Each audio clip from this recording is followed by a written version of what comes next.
there. Now let's try out some problems on electron configuration and orbital diagrams. Here we go. The very first problem. Write down the electron configuration of the ground state of manganese using the build-up principle. And the atomic number of manganese is given as 25. So let's take a look at the solution. Now remember, since we are writing it for the ground state, we need to start putting in electrons from the lowest energy subshell, which is the 1s orbital. So let's do that. So the first 2 electrons will go in the 1s orbital.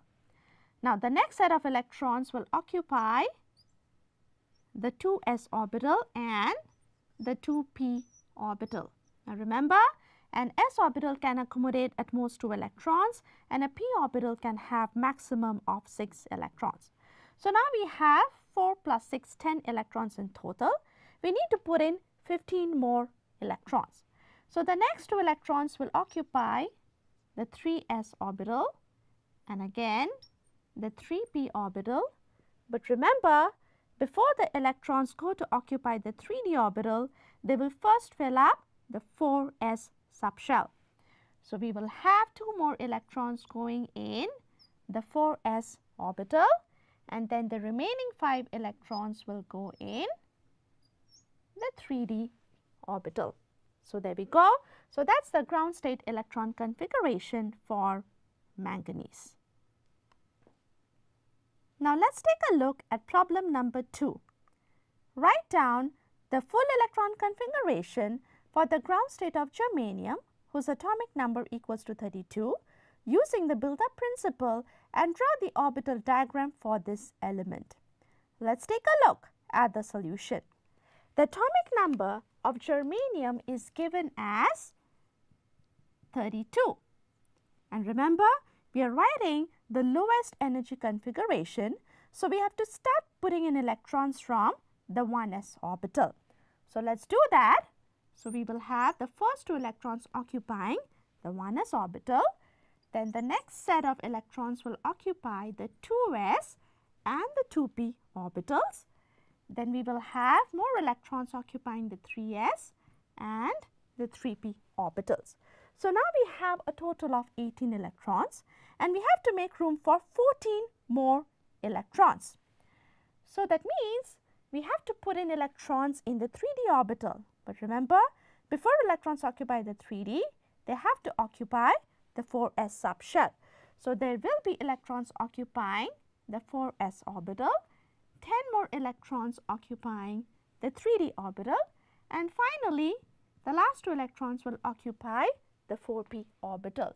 So this is the ground state electron configuration for germanium. Now based on this, we are going to be drawing the orbital diagram. Now remember, to represent atomic orbitals, you can use squares or circles. You need to label them and fill in electrons using Hund's rule. So let's do that. So we start by drawing the 1s orbital. So let's draw the 1s, label it as 1s, and then put in 2 electrons with opposite spins. Next we have the 2s orbital. So now let's draw the 2s. Now the 2s also has 2 electrons, and when you pair up the electrons, make sure the spins are opposite. And now we have the 2p orbital. Now the 2p orbital has 3 orientations, so we have to draw 3 squares and label this whole group as 2p. So to put in 6 electrons. So based on Hund's rule, we put a single electron in each one, and now we pair them up. But when you pair them up, make sure to draw opposite spins.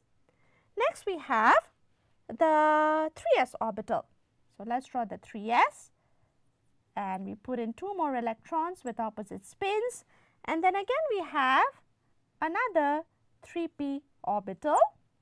So here again we have to draw 3 squares, and you start putting 1 electron in each with the same spin, and then you pair them up with 3 more electrons with opposite spins. And next what we have is the 4s orbital. So let's draw the 4s orbital over here. So we have the 4s. The 4s again has 2 electrons. And now we have the 3d. Now the 3d has 5 different orientations. So we have to draw 5 squares, 1, 2, 3, 4, 5, and label this whole thing as 3d. And now based on Hund's rule, we put in single electron in each of these orbitals with the same spin, and now we pair them up. Alright, so that gives us a total of 10 electrons. And finally, we have the 4p orbital. So let's draw the 4p orbital. Okay, and remember the 4p needs to have 3 orientations, so you have to draw 3 squares. So you start putting in 1 single electron in each, and they have to have parallel spins. So this is the orbital diagram for the ground state of germanium. Now let's take a look at one last problem. Write the set of quantum numbers for the 3rd electron and the 13th electron for the sulfur atom in its ground state, given that the atomic number for sulfur equals 16. So it may sound a bit tricky. Well, we can simplify this by drawing an orbital diagram of sulfur. So here we go. So let's draw the orbital diagram for sulfur. But before that, we can also write down the electron configuration for sulfur using the build-up principle. So here we go. So it's going to be 1s2, 2s2, 2p6. So that gives us a total of 10 electrons. So there are 6 more electrons to go. So then there will be 2 more electrons in the 3s orbital and 4 more electrons in the 3p orbital. So based on this, we are now going to draw the orbital diagram for sulfur. So let's do that, and let's use another color. So we start by drawing the 1s, and the 1s has 2 electrons. Remember to make the spins opposite, and then we have the 2s. Here again we have 2 electrons with opposite spins, and then we have 2p. Now 2p has 3 rooms, so you label this whole group as 2p, and following Hund's rule, we are going to put 1 electron in each, and then we pair them up with 3 more electrons with opposite spins. And next we have the 3s. So again the 3s has 2 electrons, so make sure that the spins are opposite. And finally we have the 3p orbital, which has 4 electrons. So now following Hund's rule, we need to put 1 electron with the same spin in each of these orbitals, and then we have to pair it one of these with the 4th electron. Now this 4th electron can also be in this orbital, or it can also be in this orbital, because all these 3 orbitals will have the same energy. Now from this diagram, we are going to try to identify the quantum numbers for the 3rd and the 13th electron. Now if we count from here, 1, 2, 3, the 3rd electron happens to be in the 2s orbital. So let's write that down. So the 3rd electron for sulfur happens to be in the 2s orbital. And remember, the first number here, it gives you the principal quantum number. So n is going to be equal to 2 for the 3rd electron. And this 3rd electron happens to be in the s orbital. And for s orbital, the orbital angular quantum number equals to 0. So L is going to be equal to 0. Alright. So what is going to be the magnetic quantum number? Remember, an s orbital has no orientation, it's spherical in shape, so ML is going to be equal to 0. And then we need to write down the spin quantum number, which can be plus half or minus half. Why? Because you could have also chosen the electron which has a spin down configuration. So that's why you need to mention that the spin quantum number can be either plus half or minus half. Now I try to identify the 13th electron. So let's again start counting. So we have 1, 2, 3, 4, 5, 6, 7, 8, 9, 10, 11, 12, 13. So the 13th electron happens to be in the 3p orbital. So let's write that down.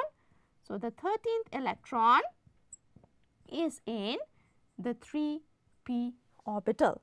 And because it's in a 3p orbital, the n is going to be equal to 3. That's the principal quantum number. Now for p orbital, L is going to be equal to 1. And remember, a p orbital has 3 different orientations.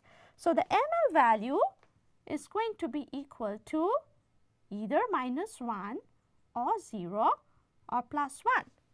Remember what I mentioned earlier, that this electron can be occupying any one of these orbitals because they all have the same energy. So it can have either a magnetic quantum number of -1, 0 or +1. And of course, last but not the least, you need to mention the spin quantum number, which is either +12 or -12. Okay? So with that, we come to the end of this video.